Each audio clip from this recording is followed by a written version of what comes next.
Okay, next update. Well, I pulled the intake manifold off, and it's messy. Look at all that oil leak and stuff. Put some rags in the intake port so they don't drop a bolt in there and be stupid.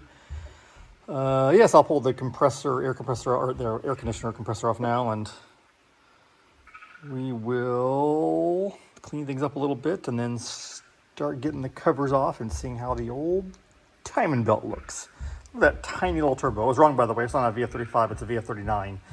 We had a 35 on the car at one point, but then changed it to a 39, which is the stock turbo on the 04 STI. Look how tiny that little thing is. Such a cute little turbo. All right, back to work.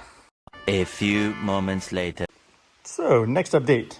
I pulled the timing cover off, and I was surprised that they are virtually spotless. Like no belt debris at all. And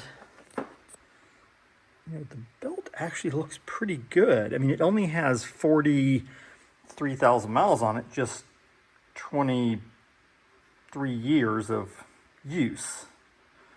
It is surprising that the belt surface is still really good. Feels very springy. I think the tensioner position still, it's still pretty high. It hasn't come out a lot. Interesting. Well, I'm going to go ahead and replace everything because we have it apart, and it'll be good to put new belt and replace all of these guys, and certainly the water pump and the tensioner. But it is interesting. It's an interesting question as to, aside from mileage aging it, how does time affect it?